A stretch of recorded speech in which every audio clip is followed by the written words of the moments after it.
الله تطمئن القلوب۔ سن لو، اللہ کی یاد ہی سے دل چین پاتے ہیں۔ نحمدہ ونصلی علی رسولہ النبی الکریم الامین، اما بعد فاعوذ باللہ السمیع العلیم من الشیطان الرجیم،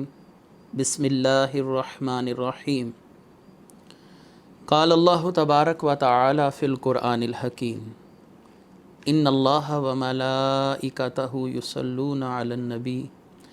یا ایہا الذین آمنوا صلوا علیہ وسلموا تسلیما۔ الصلاۃ والسلام علیک یا رسول اللہ، الصلاۃ والسلام علیک یا نبی اللہ، الصلاۃ والسلام علیک یا شفیع المذنبین وعلی آلک واصحابک یا رحمۃ للعالمین۔ اللہ وحدہ لا شریک کی حمد و ثنا، نبی مکرم نور مجسم سرور کائنات وجہ تخلیق کائنات جان رحمت حضرت محمد مصطفیٰ صلی اللہ علیہ وسلم اور آپ کے جمیع آل و اصحاب کی بارگاہ ناز میں درود و سلام کے نذرانوں کے بعد، سامعین ذی وقار، میرے دینی اور یقینی دوستوں، بزرگوں اور بھائیوں، اللہ تعالیٰ کے فضل و کرم سے ایک بار پھر ہم آپ کی خدمت میں تفسیر اعجاز القرآن کے سلسلے میں حاضر ہیں، اور آج سورہ البقرہ کے 9ویں رکوع کی تفسیر اور اس کی تشریح پر گفتگو کی جائے گی۔ اللہ تعالیٰ سے دعا ہے کہ اللہ تعالیٰ مجھے حق کہنے کی اور ہم سب کو حق پر عمل کرنے کی توفیق مرحمت فرمائے۔ اللہ تبارک و تعالیٰ نے قرآن کریم فرقان حمید سورہ البقرہ کی آیت نمبر 72 اور 9واں رکوع ہے۔ اللہ تعالیٰ اس رکوع کی ابتدا یوں فرماتے ہیں،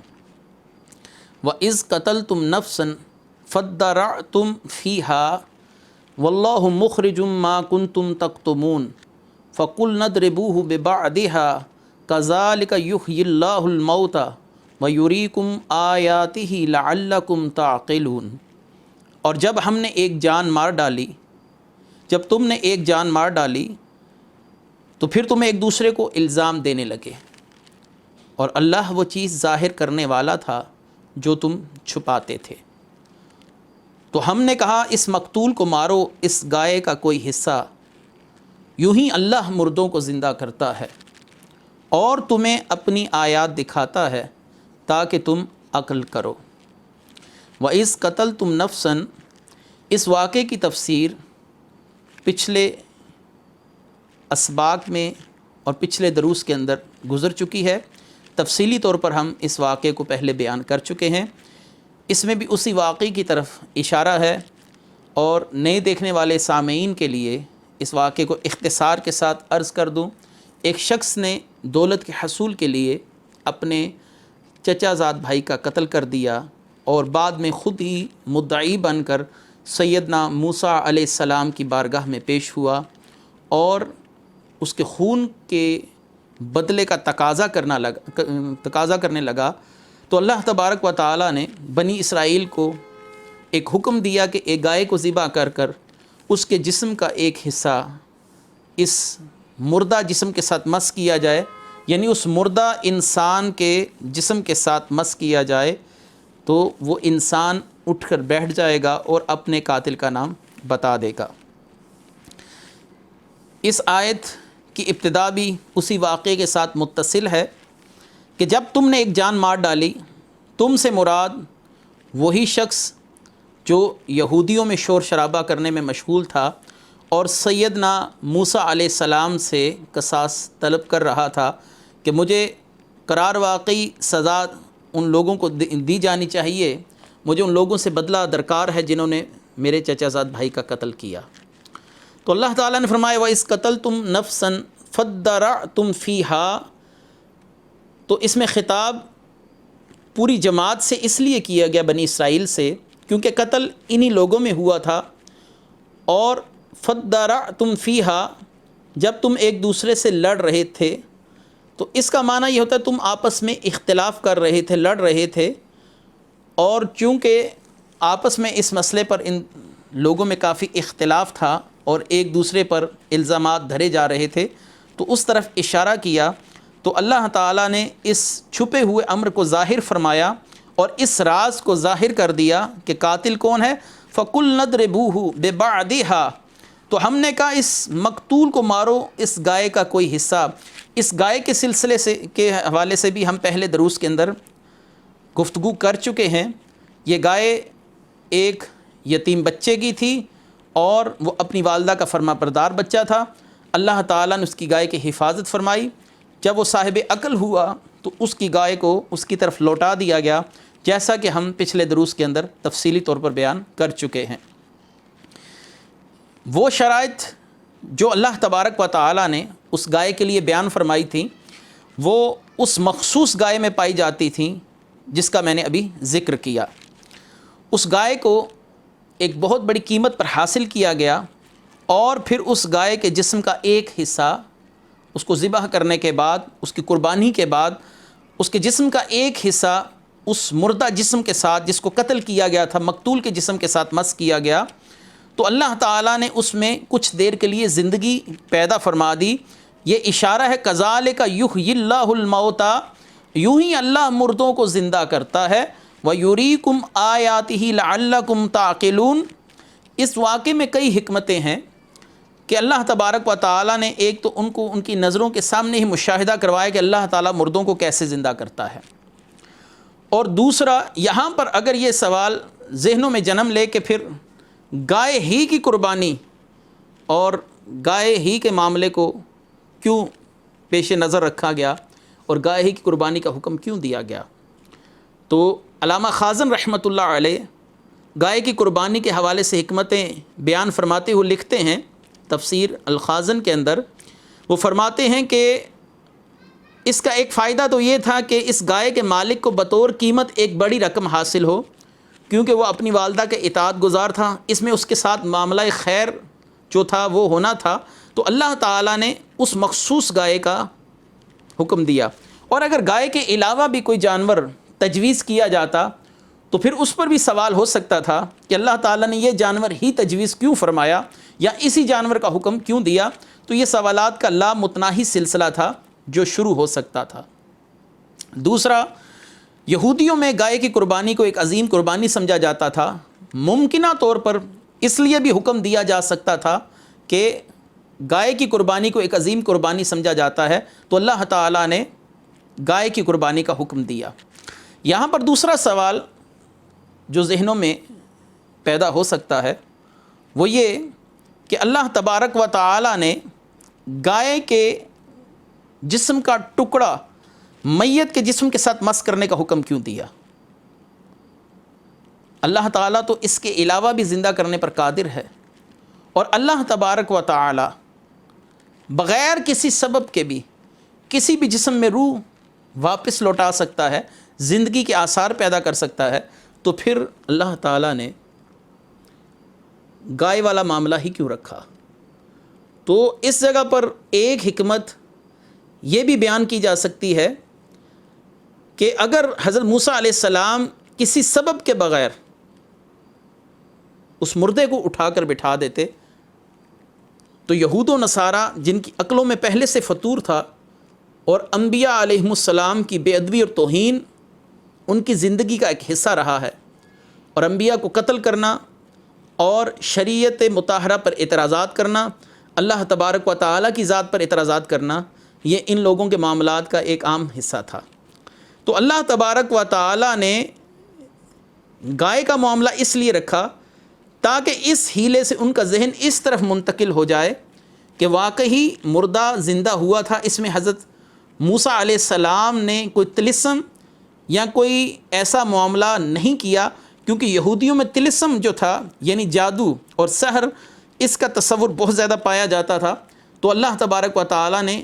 اس سبب سے ان لوگوں کا خیال اس طرف منتقل کر دیا کہ اللہ تعالیٰ نے اس مردہ گائے کے جسم کے حصے کی وجہ سے اس میں زندگی کے آثار پیدا کر دیے تھے۔ اور آگے اللہ تبارک و تعالیٰ نے ارشاد فرمایا کذالک یحیی اللہ الموتیٰ، اللہ تعالیٰ ایسے ہی مردوں کو زندہ فرماتا ہے. اور یہ پہلا واقعہ نہیں تھا جس میں وہ مشاہدہ کر رہے تھے ایک مردہ جسم میں زندگی کے آثار پیدا ہونے کا. وہ لوگ جو حضرت موسیٰ علیہ السلام کے ساتھ کوہ طور پر گئے تھے، اور سورہ بقرہ کی آیت نمبر 56 میں اس کا ذکر گزر چکا ہے، تو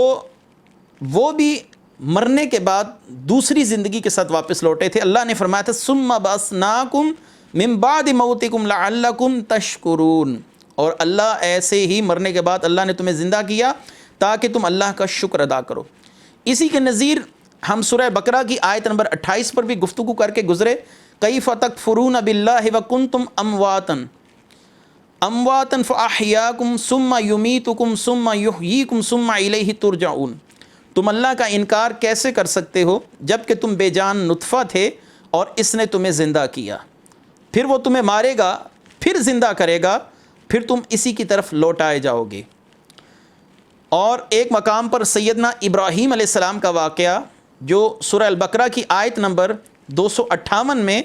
آگے انشاءاللہ العزیز ہمارے درس کا حصہ بنے گا، اس میں بھی اللہ تبارک و تعالی نے سیدنا ابراہیم علیہ السلام کے واقعے کو تفصیل کے ساتھ بیان کیا، اور ان کی آواز سے ان 4 مردہ پرندوں میں زندگی پیدا فرما دی جو اللہ نے آپ کو حکم دیا تھا کہ آپ 4 پرندوں کو لیں. یہ واقعہ آگے تفصیل کے ساتھ آ رہا ہے. اور اللہ تبارک و تعالی نے سورہ النجم آیت نمبر 43 کے اندر بھی فرمایا ہوا امات و احیا، وہی مارنے والا ہے، وہی زندگی دینے والا ہے. اس واقعے سے ہمیں کچھ فوائد حاصل ہوئے، کچھ حکمتیں ہمارے سامنے آتی ہیں. ایک تو یہ ہے کہ لالچ انسان کو اندھا کر دیتی ہے، اور لالچ بری بلا ہے. اس شخص نے لالچ کی اور ایک قتل کا مرتکب ہوا، یعنی جو قاتل ہے، میرا اشارہ اس کی طرف ہے کہ اس نے ایک قتل کیا اور یہ قتل ناحق تھا. پھر جھوٹ بولا لوگوں کے ساتھ کہ مجھے اس کا قاتل درکار ہے، لوگوں کے ساتھ دھوکہ دہی کی، اللہ کے پیغمبر کے سامنے جھوٹ بولتا رہا، اور بے قصور لوگوں پر اتہام اور بہتان باندھتا رہا. اس کے باوجود اللہ تبارک و تعالی نے اس کو اس کے منصوبے میں کامیاب نہ ہونے دیا، اور مال دنیا اور دولت کی محبت میں یہ انسان ذلیل و رسوا ہوا، اور لوگوں کی لعنتوں کا طوق اس نے اپنی گردن میں پہنا. دوسرا، ظالم شخص کچھ بھی کر لے، اگر وقتی طور پر اسے کسی کامیابی کا سامنا کرنا بھی پڑ جاتا ہے یا اس کو کامیابی حاصل ہو جاتی ہے، لیکن یہ مستقل کامیابی نہیں ہے، کیونکہ اللہ نے سورہ الانعام آیت نمبر 21 میں فرمایا اِنَّهُ لَيُفْلِحُ الظَّالِمُونَ، ظالم لوگ کبھی بھی کامیاب نہیں ہوتے. بنی اسرائیل نے ظلم کیا، اللہ تعالیٰ نے ان کا بھید کھول دیا، اور اس شخص کو بھی لوگوں کے سامنے رسوا ہونا پڑا. اس نے یہ گناہ چھپ کر کیا تھا، اور یہ یہی سمجھتا رہا کہ اس گناہ کو کوئی نہیں جان سکے گا، اور میں اپنے منصوبے میں کامیاب ہو جاؤں گا.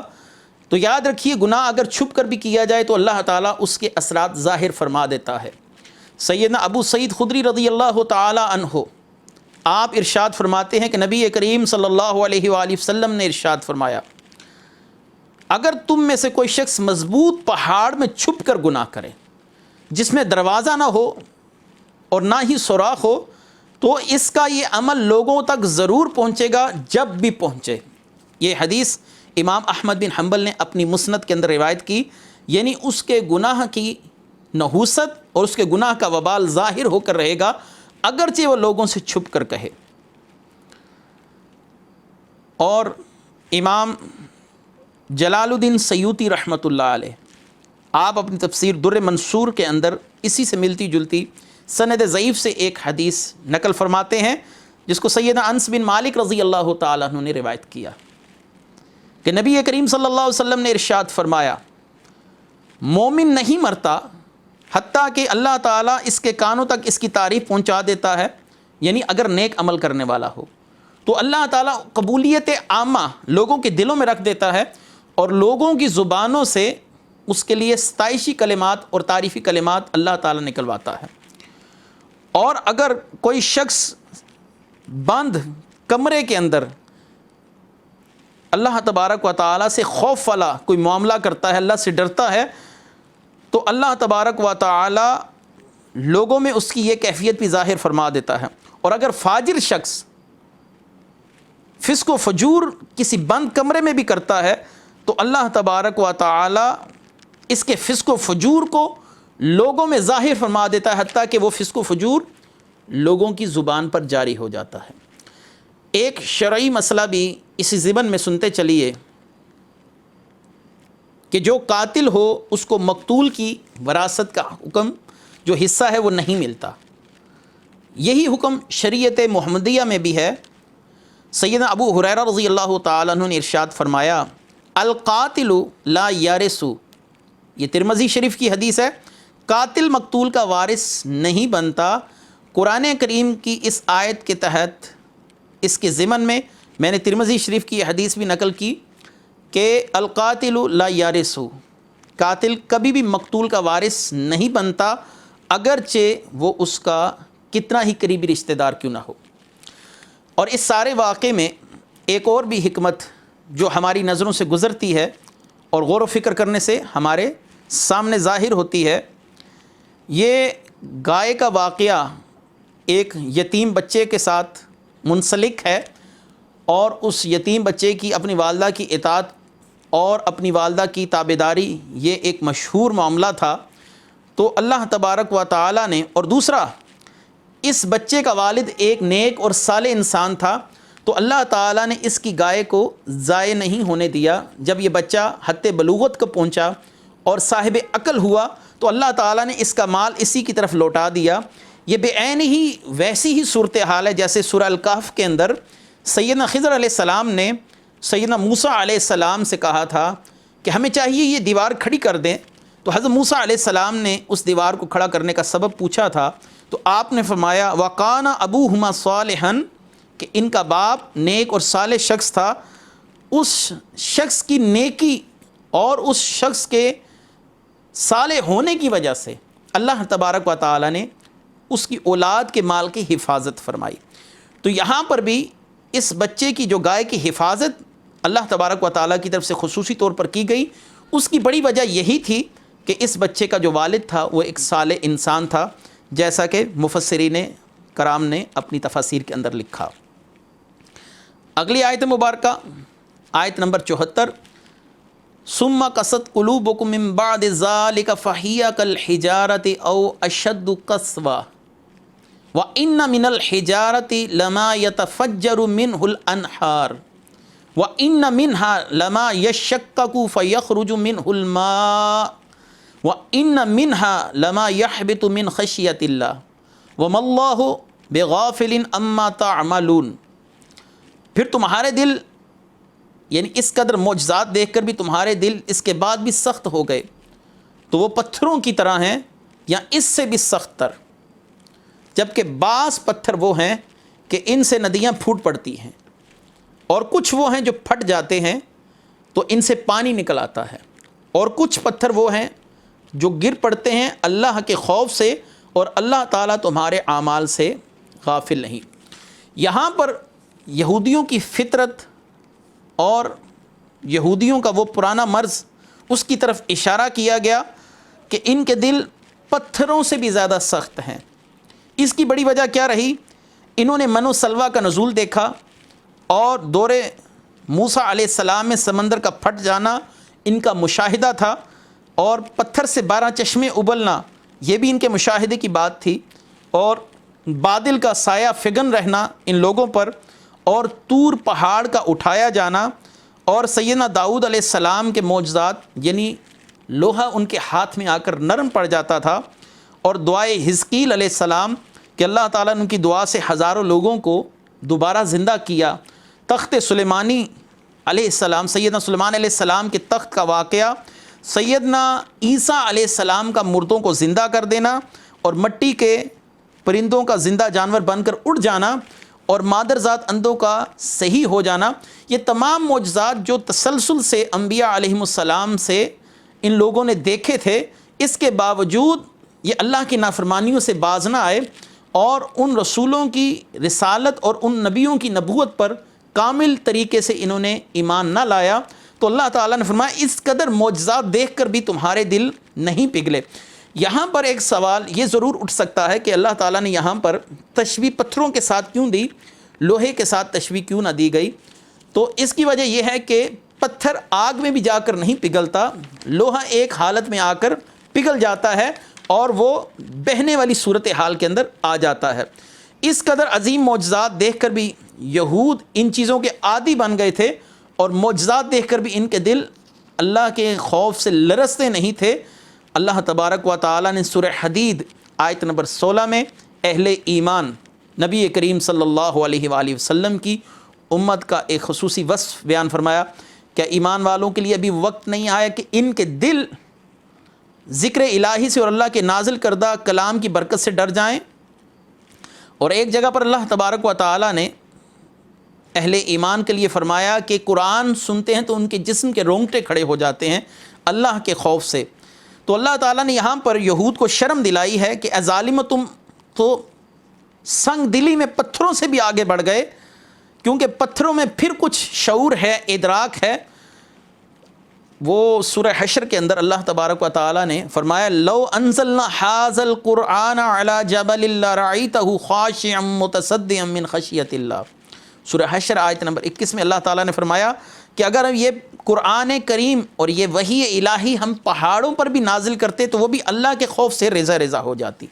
لیکن ان کے دل ہیں کہ اپنی جگہ سے ٹس سے مس نہیں ہوئے، اور پتھروں میں بھی شعور ہے، پتھر بھی اللہ کی تسبیح بیان کرتے ہیں۔ نبی کریم صلی اللہ علیہ وآلہ وسلم کے ابتدائے نبوت کا واقعہ ہے، جس کو سیدنا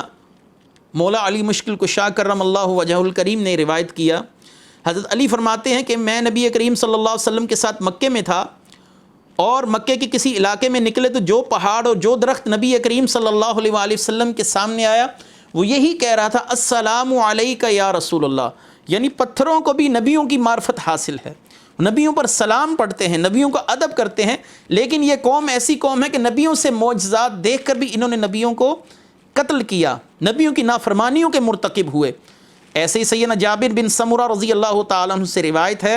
پہلی حدیث جو میں نے پڑھی سیدنا علی کرم اللہ وجہ الکریم سے، اس کو امام دارمی نے، امام ترمذی نے اور امام حاکم نے مستدرک میں، اور امام بغوی رحمۃ اللہ علیہ نے شرح السنہ کے اندر روایت کیا۔ سیدنا جابر بن سمرہ رضی اللہ تعالیٰ عنہ فرماتے ہیں کہ رسول اللہ صلی اللہ علیہ وسلم نے ارشاد فرمایا بے شک میں مکے کے اندر ایک پتھر کو پہچانتا ہوں جو کہ میری بعثت سے قبل ہی مجھ پر سلام کیا کرتا تھا، مجھ پر سلام بھیجتا تھا، میں اس پتھر کو بھی پہچانتا ہوں۔ تو پتھر ایک ایسی جمادات کی قسموں میں سے قسم ہے جو اللہ تبارک و تعالیٰ نے اس میں بھی شعور پیدا کر دیا، وہ اللہ کے خوف سے، جیسے سورہ حشر کی میں نے آیت پڑھی، لرز جاتا ہے، اور اللہ تبارک و تعالیٰ نے اپنے محبوب صلی اللہ علیہ وسلم کی معرفت پیدا کی، اور وہ پتھر رسول اللہ صلی اللہ علیہ وسلم کو پہچانتے تھے۔ تو اللہ تعالیٰ نے فرمایا ان کے دل سخت ہو گئے، اور جو شخص خوف خدا رکھتا ہو، نبی کریم صلی اللہ علیہ وآلہ وسلم نے فرمایا لا یلج النار رجل بقا من خشیت اللہ حتی یعود اللبن فی الضرع، جو شخص اللہ کی خشیت سے رو پڑا اور وہ جہنم میں نہیں جا سکتا حتیٰ کہ دودھ اپنے تھنوں میں واپس چلا جائے۔ تو یہ بات ناممکن ہے کہ دودھ تھنوں سے نکل آئے اور واپس لوٹ جائے، یعنی اس شخص کے لیے یہ ممکن نہیں جو اللہ کے خوف سے رویا ہو، اللہ کے خوف سے لرزا ہو، اور اللہ تعالیٰ اس کو جہنم کے عذاب میں مبتلا فرما دیں۔ دل کی سختی کی طرف اشارہ ہے یہود کی۔ امام بزار نے اپنی مسند کے اندر دل کی سختی کی متعلق ایک حدیث روایت کی ہے کہ 4 چیزیں بدبختی کی نشانیاں ہیں۔ آنکھ کی خشکی، یعنی آنکھ سے آنسوؤں کو نہ نکلنا، اللہ کے خوف سے آنکھوں کا نم نہ ہونا۔ دوسرا دل کی سختی، یعنی دل نصیحت قبول نہ کرے، آپ اس کو کوئی اللہ رسول کا حکم سنائیں اور دل اس کو قبول کرنے کو تیار نہ ہو، یہ دل کی سختی ہے۔ موت کا ذکر سن کے دل میں خوف پیدا نہ ہو، یہ بھی دل کی سختی ہے۔ اور لمبی امیدیں، طول العمل، لمبی امیدیں لگانا، یہ بھی بدبختی کی علامت ہے، اور دنیا کی حرص یہ بھی بدبختی کی نشانیاں ہیں۔ یعنی 4 نشانیاں آپ صلی اللہ علیہ وآلہ وسلم نے بیان فرمائے۔ سورہ زمر آیت نمبر 22 میں بھی اللہ تبارک و تعالی نے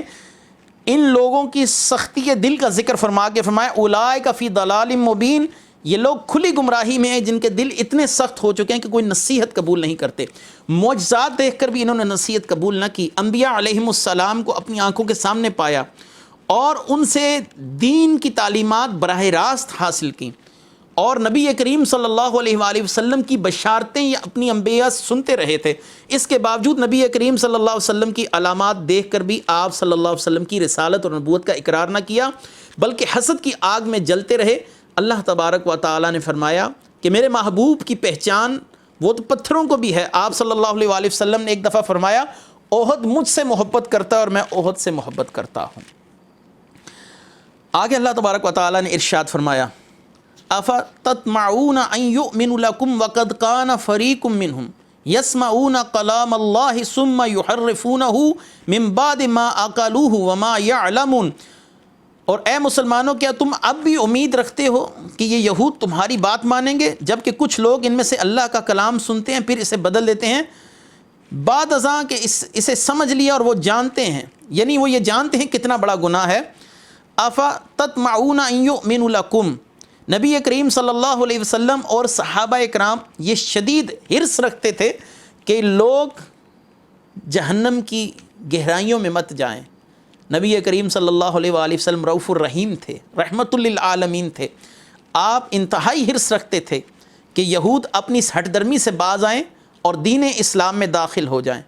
تو اللہ تبارک و تعالی نے فرمایا محبوب صلی اللہ علیہ وآلہ وسلم یہ بحیثیت قوم انتہائی ڈھیٹ قوم ہے، اتنے معجزات دیکھ کر بھی ان کے دلوں پر اثر نہ ہوا، اللہ تعالیٰ کے اتنے انعامات دیکھ کر بھی ان کے دلوں پر کوئی اثر وارد نہ ہوا، اور آپ کے لیے تو ویسے ہی حسد کی آگ میں بھڑک رہے ہیں۔ تو اے محبوب صلی اللہ علیہ وسلم آپ کیوں امید رکھتے ہیں یہ آپ کی بات مانیں گے؟ یہ اتنے معجزات دیکھ کر بھی راہ راست پر نہیں آئے، تو آپ صلی اللہ علیہ وآلہ وسلم کی من حیث القوم یہ بات نہیں ماننے والے۔ ہاں انفرادی طور پر کوئی شخص دین اسلام میں داخل ہوتا ہے تو یہ اس شخص کے لیے سعادت ہے، اللہ تعالیٰ نے اس کے لیے نیک بختی کا معاملہ کر دیا، لیکن من حیث القوم یہ ڈھیٹ لوگ ہیں، یہ دین اسلام میں داخل نہیں ہوں گے۔ وَقَدْ كَانَ فَرِيقٌ مِّنْهُمْ، اور ان میں ایک فریق ایسا ہے یسمعون کلام اللہ جنہوں نے اللہ کا کلام سنا ثم یحرفونہ، اس کے بعد اس میں پھر تحریف کر دی۔ تو یہ تحریف کیا تھی اور یہ اللہ کا کلام کیا تھا، اس کی 2 تفسیر ہو سکتی ہیں اس مقام پر۔ پہلی اور راجح تفسیر جو مفسرین کرام نے نقل کی وہ یہی ہے کہ جن لوگوں کو حضرت موسیٰ علیہ السلام کوہ طور پر اپنے ساتھ لے کر گئے تھے تو وہ لوگ ایک نئی زندگی پا کر واپس لوٹے، اور واپس آ کر انہوں نے اپنی قوم سے جو گفتگو کی تو اس میں اپنی طرف سے یہ الفاظ بڑھا دیے کہ اللہ نے ہمیں فرمایا تھا اگر تم یہ اعمال جو تم پر تمہارے نبی کی معرفت سے لازم کر دیے گئے تم کر سکتے ہو تو کرو، اگر نہیں کر سکتے تو رہنے دو۔ یہ الفاظ ان 70 لوگوں نے اپنی طرف سے اضافہ کر دیے تھے، حالانکہ اللہ تبارک و تعالی نے ان لوگوں پر کوئی ایسا الہام یا کوئی ایسی وحی نہیں فرمائی تھی کہ تم اگر کر سکتے ہو تو کرو، اگر نہیں کر سکتے تو نہ کرو۔ یا اس کی دوسری تفسیر جو سیدنا مجاہد رضی اللہ تعالیٰ عنہ، امام اکرمہ اور سیدنا امام سدی رحمہم اللہ سے منقول ہے، ثم یحرفونہ کا معنی یہ ہے کہ یہود نبی کریم صلی اللہ علیہ وآلہ وسلم کی تعریفات اور آپ کی امتیازی شان جو ان کی کتاب میں منقول تھی یا اللہ تبارک و تعالیٰ کی طرف سے آپ صلی اللہ علیہ وسلم کی شانیں ان کو بیان کی گئی تھیں، جیسے اللہ تعالیٰ نے سورہ الاعراف کے اندر فرمایا یجدونہ مکتوبا عندہم فی التوراۃ والانجیل، کہ یہ میرے محبوب صلی اللہ علیہ وسلم کا تذکرہ اپنے ہاں اپنی کتابوں میں پاتے ہیں۔ ثم یحرفونہ، پھر آپ صلی اللہ علیہ وآلہ وسلم کی ان شانوں کو اپنی کتابوں سے نکال دیتے تھے، خارج کر دیتے تھے، تاکہ ہماری جو اجارہ داری مدینے کے اندر ہے وہ قائم رہے۔ اگر ہم اپنی زبانوں سے یہ بات کہہ دیں گے کہ نبی کریم صلی اللہ علیہ وآلہ وسلم وہی آخری نبی ہیں جن کا انتظار کیا جا رہا تھا، تو ہماری دکانداری بند ہو جائے گی اور لوگ یہودیت کو چھوڑ کر اسلام میں داخل ہو جائیں گے۔ اللہ تعالیٰ نے مزید ارشاد فرمایا ثم یحرفونہ من بعد ما عقلوہ وہم یعلمون، وہ جانتے بوجھتے، وہ سمجھتے ہوئے یہ سارے کام کر رہے تھے، ان سے یہ کام انجانے میں نہیں ہوئے یا یہ کام ان سے اچانک نہیں ہوئے، یہ کام ان کی اپنی مرضی اور قصد کے ساتھ ہوئے ہیں، کیونکہ ما عقلوہ وہم یعلمون، کہ وہ سمجھتے جانتے بوجھتے نبی کریم صلی اللہ علیہ وسلم کی علامات کو وہ بدل دیتے تھے، یا وہ اللہ تعالیٰ کے کلام کو بدل دیتے تھے، حتیٰ کہ وہ جانتے تھے کتنا بڑا گناہ عظیم ہے اللہ تبارک و تعالیٰ کے احکامات میں تغیر و تبدل کرنا۔ اللہ نے ارشاد فرمایا وَإِذَا لَقُوا الَّذِينَ آمَنُوا قَالُوا آمَنَّا، جب یہ اہل ایمان سے ملتے ہیں، ان یہودیوں میں کچھ وہ لوگ تھے جو منافقین تھے اور مسلمانوں کے ساتھ آ کر مل بیٹھتے تھے اور مسلمانوں کو اس بات کا یقین کرواتے تھے کہ ہم تمہارے ساتھ ہیں اور تمہارے دین پر قائم ہیں۔ اللہ تبارک و تعالیٰ نے ان لوگوں کا ذکر فرمایا، ان لوگوں سے مراد وہ یہودی، حضرت عبداللہ بن عباس رضی اللہ تعالیٰ عنہ بھی اس کی یہی تفسیر فرما رہے ہیں کہ جو منافقین تھے جب رسول اللہ صلی اللہ علیہ وسلم کے ساتھ ملتے تو کہتے کہ ہم آپ پر بھی اعتماد کرتے ہیں، آپ پر ایمان لائے اور آپ کی کتاب پر بھی ایمان لائے، لیکن جب وہ نبی کریم صلی اللہ علیہ وآلہ وسلم بتحیہ و ثنا کی بارگاہ سے اٹھ کر جاتے تھے تو اپنے ساتھ کے دوسرے یہودیوں کا کہا کرتے تھے کہ ان مسلمانوں کے ساتھ ایسے حقائق مت شیئر کیے جائیں، ان کو مت بتائے جائیں جو یہ بوقت مناظرہ یا مجادلہ ہم پر پیش کریں کہ تمہارے افراد یہ بات مان چکے ہیں، یعنی جو ہم پر اللہ نے عذاب اتارے۔ ہماری قوم میں بہت سے لوگ خنزیر اور بندر بنا دیے گئے اور ہم نے انبیاء کو بغیر حق قتل کیا، ایسی باتیں مسلمانوں کے ساتھ مت کرو، یہ نہ ہو کہ مسلمان اس کو تمہارے خلاف حجت بنا لیں، اور جب تم سے گفتگو کریں گے تو اسی بات کو بطور حجت پیش کریں گے کہ تمہارے بعض یہودی ساتھی یا تمہارے بعض افراد اس بات کو تسلیم کر چکے ہیں۔ وَإِذَا خَلَا بَعْضُهُمْ إِلَىٰ بَعْضٍ، جب وہ تنہا ہوتے ہیں ایک دوسرے کے پاس، قَالُوا أَتُحَدِّثُونَهُم بِمَا فَتَحَ اللَّهُ عَلَيْكُمْ لِيُحَاجُّوكُم بِهِ عِندَ رَبِّكُمْ أَفَلَا تَعْقِلُونَ، جب وہ ایمان والوں سے ملتے ہیں تو کہتے ہیں ہم ایمان لائے، جب وہ تنہا ہوتے ہیں ایک دوسرے کے پاس تو کہتے ہیں تم مسلمانوں کو وہ کچھ بتاتے ہو جو اللہ نے تم پر تورات میں کھولا تھا تاکہ وہ تم پر اس کے ذریعے دلیل پکڑیں، کیا تمہارے رب کے پاس، تمہارے رب کی طرف سے جو دلیل ہے وہ پکڑیں، کیا تم عقل نہیں رکھتے؟ اس سے مراد کعب بن اشرف یہودی، کعب بن اسد، وہب بن یہود اور دیگر سرداران یہود مراد ہیں۔ انہوں نے اپنے ان یہودیوں کو جو منافق تھے مذکورہ بات کہنے پر ملامت کی اور کہنے لگے کہ تم مسلمانوں کو وہ باتیں بتا دیتے ہو جو اللہ نے تم پر کھولی ہیں، یعنی تم حقیقت جانتے ہو۔ اور یہ یہودی سب جانتے تھے نبی کریم صلی اللہ علیہ وسلم کی علامات کیا ہیں، یا اپنی گزشتہ قوم کے حال احوال پر مطلع تھے اور قرآن کریم کی تصدیق کرنے سے وہ روک رہے تھے کہ جو قرآن کریم نے ان واقعات کا بیان کیا تم ان واقعات کی قطعاً تصدیق نہ کرو، یا نبی کریم صلی اللہ علیہ وآلہ وسلم کی وہ شان امتیازی جو تمہاری کتابوں میں موجود ہے وہ مسلمانوں کو مت بتاؤ تاکہ مسلمانوں کی حقانیت ظاہر نہ ہو۔ اگر مسلمانوں کی حقانیت ظاہر ہوگی تو ہماری اجارہ داری ختم ہو جائے گی۔ لِيُحَاجُّوكُم بِهِ، یوں تو مسلمان اس بات کو تمہارے خلاف حجت بنا لیں گے، یعنی محمد صلی اللہ علیہ وآلہ وسلم کے اصحاب تمہارے ہی قول کو بنیاد بنا کر تم سے جھگڑیں گے اور تمہارے خلاف حجت لائیں گے، اور جب ایسا ہوگا تو تم سے یہ کہیں گے تم ہی لوگوں نے اقرار کیا تھا کہ نبی کریم صلی اللہ علیہ وآلہ وسلم تمہاری کتاب کے مطابق برحق نبی ہیں، پھر تم لوگ ہی ان کی پیروی نہیں کر رہے، لہٰذا اپنے لیے مصائب مت بڑھاؤ۔ تو یہ یہودیوں کی ایک اور منافقت کا ذکر اللہ تبارک و تعالیٰ نے قرآن کریم میں ارشاد فرمایا۔ اللہ تعالیٰ نے فرمایا اولا یعلمون ان اللہ یعلم ما یسرون وما یعلنون، کیا وہ نہیں جانتے کہ اللہ خوب جانتا ہے جو وہ چھپاتے ہیں اور جو وہ ظاہر کرتے ہیں؟ یعنی اولا یعلمون سے مراد یہودی، کیا یہودی نہیں جانتے؟ ما یسرون سے مراد جو وہ چھپاتے ہیں، یعنی نبی کریم صلی اللہ علیہ وسلم کی عظمتیں، شانیں جو وہ چھپا رہے ہیں۔ ما یعلنون سے مراد جو وہ ظاہر کرتے ہیں، یعنی جو ان کی کتابوں میں لکھا ہے اس کے برعکس ظاہر کرتے ہیں۔ اللہ تبارک و تعالیٰ نے فرمایا کہ اللہ تبارک و تعالیٰ حقیقتیں جاننے والے ہیں، اور جو یہ باتیں اپنی کتابوں میں پڑھتے ہیں اور اس کے برعکس جا کر ظاہر کرتے ہیں، جیسا کہ میں نے پہلے بھی عرض کیا کہ نبی کریم صلی اللہ علیہ وآلہ وسلم کی جو صفات ان کی کتب میں منقول تھیں، یہ اس کے برعکس اپنے لوگوں کو بتاتے تھے کہ ہمیں ایک ایسے نبی کا تذکرہ پاتے ہیں جس کا قد ایک طویل ہوگا اور بال بالکل سیدھے ہوں گے، آنکھیں بالکل نیلی ہوں گی۔ یہ تمام اوصاف جان بوجھ کر بدل کے بتاتے تھے تاکہ نبی کریم صلی اللہ علیہ وسلم کی نبوت اور رسالت کا لوگوں میں اظہار نہ پایا جائے، وہ آپ صلی اللہ علیہ وآلہ وسلم کی شان تسلیم نہ کر لیں۔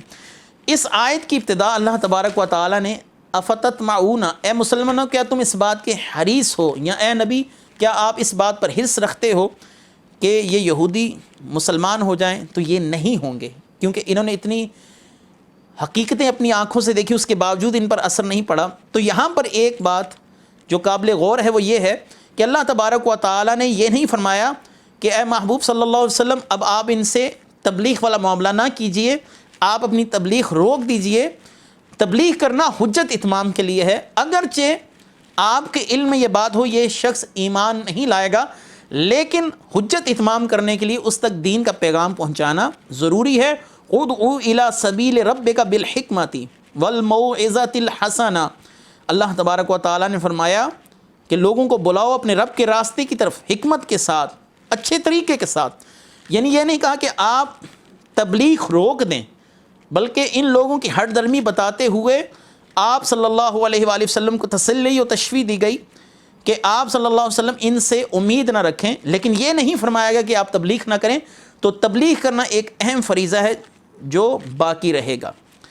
وَمِنْهُمْ أُمِّيُّونَ لَا يَعْلَمُونَ الْكِتَابَ إِلَّا أَمَانِيَّ وَإِنْ هُمْ إِلَّا يَظُنُّونَ، اور یہود ان میں سے کچھ ان پڑھ ہیں، نرے ان پڑھ، یعنی یہ عامی یہودیوں کا ذکر ہو رہا ہے۔ ایک یہودیوں کا طبقہ وہ تھا جو علماء کا طبقہ تھا، اور ایک طبقہ وہ ہے جو ان پڑھ لوگوں کا طبقہ ہے، جو کتاب کا علم نہیں رکھتے تھے، تو وہ نری امیدوں پر اور وہم و گمان پر جی رہے تھے کہ ہم انبیاء کی اولاد میں سے ہیں، جو ہم نے سوچا اور جو ہمارے ذہنوں میں تصورات ہیں، بس یہی دین ہے، یہی دین ہے اور یہی ہمارے لیے زندگی گزارنے کا راستہ ہے۔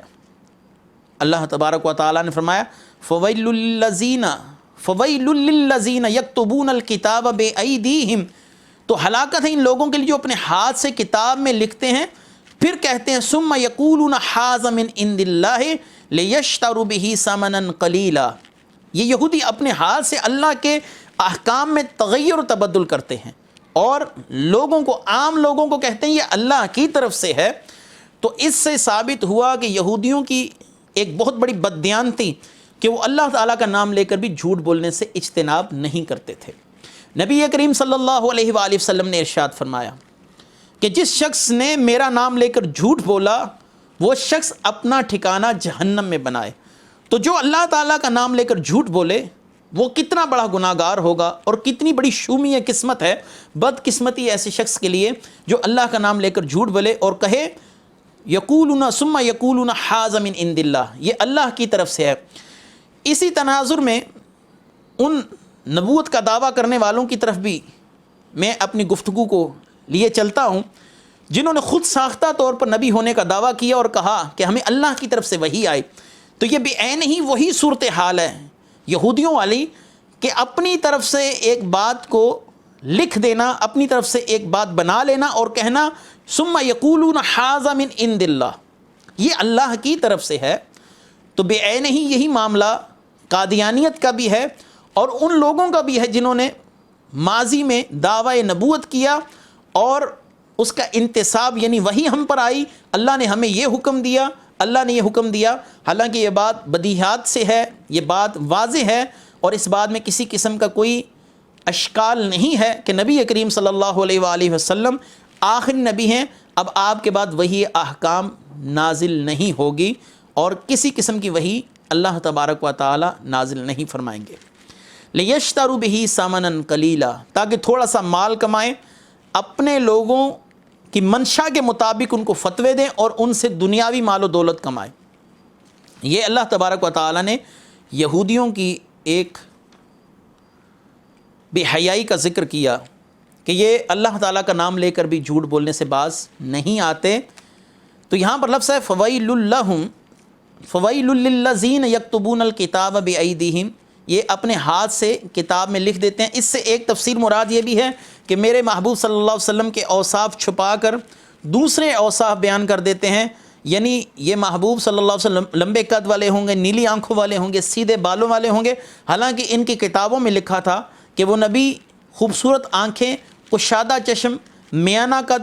اور گھنگریالے بال، حسین چہرہ، انہوں نے بغض سے وہ مٹا دیا اور لکھ دیا لمبے قد والے، نیلی آنکھوں والے اور سیدھے بالوں والے۔ قریش کہا کرتے تھے ہم تو ایسا کوئی نبی بھی اپنے دور میں نہیں پاتے، یعنی نبی کریم صلی اللہ علیہ وسلم کے انکار کی ایک بڑی وجہ یہ بھی رہی، انہوں نے خود ساختہ تحریفات کی وجہ سے نبی کریم صلی اللہ علیہ وآلہ وسلم کا بھی انکار کیا۔ اللہ تبارک و تعالیٰ نے پھر ارشاد فرمایا فویل لہم مما کتبت ایدیہم وویل لہم مما یکسبون، بس ہلاکت ہے اس تحریر کے سبب جو ان کے ہاتھوں نے لکھی، ہلاکت ہے اس مال کی وجہ سے جو وہ کماتے ہیں۔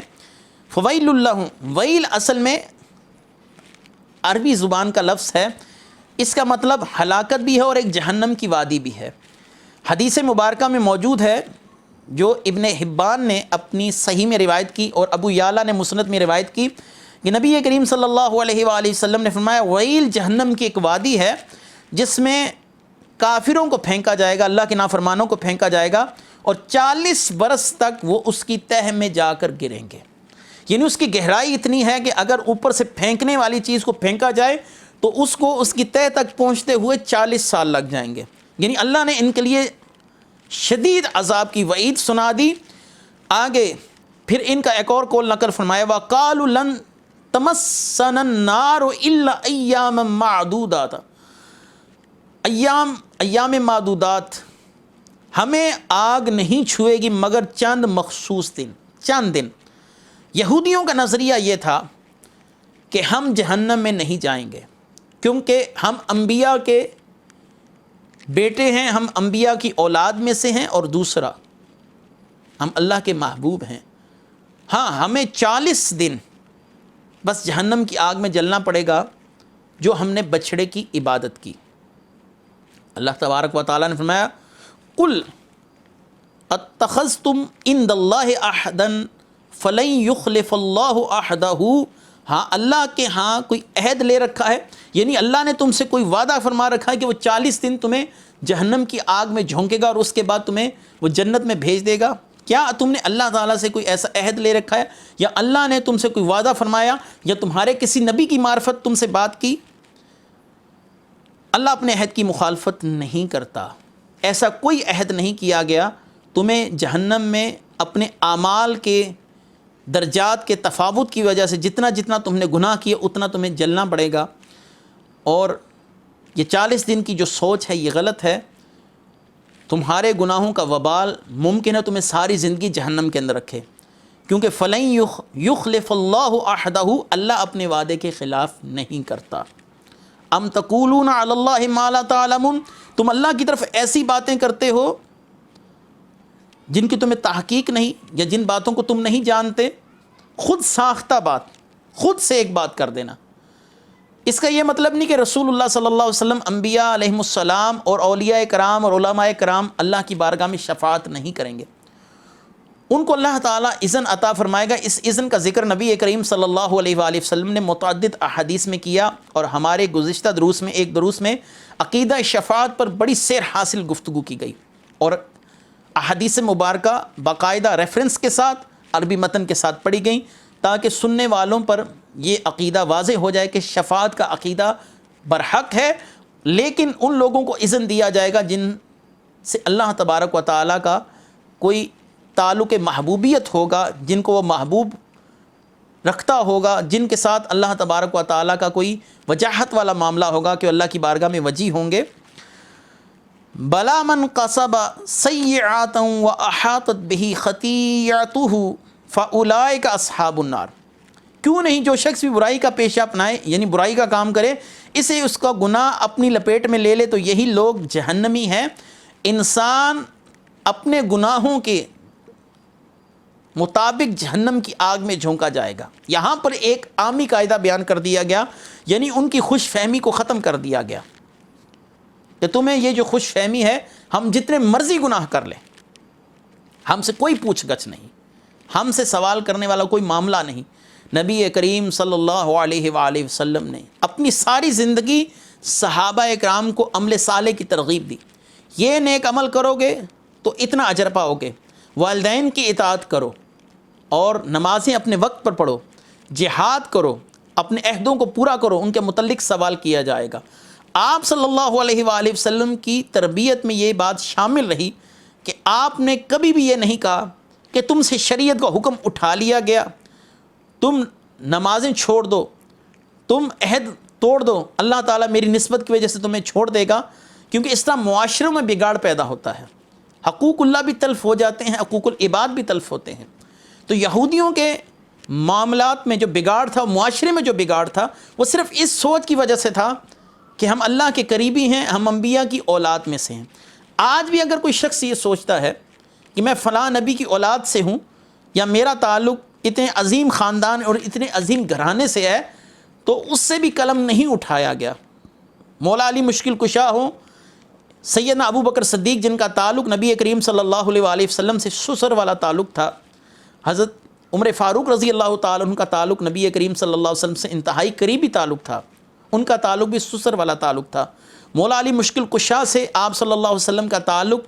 چچا زاد بھائی والا بھی تھا اور دامادی کا رشتہ بھی تھا۔ اس کے باوجود بھی نبی کریم صلی اللہ علیہ وآلہ وسلم نے کسی قسم کا استثناء نہیں دیا، آپ نے ان سے شریعت کو بالکل بھی منسوخ نہیں فرمایا،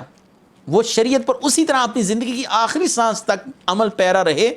جیسا کہ عام انسان کے لیے شریعت کے احکامات نافذ ہیں۔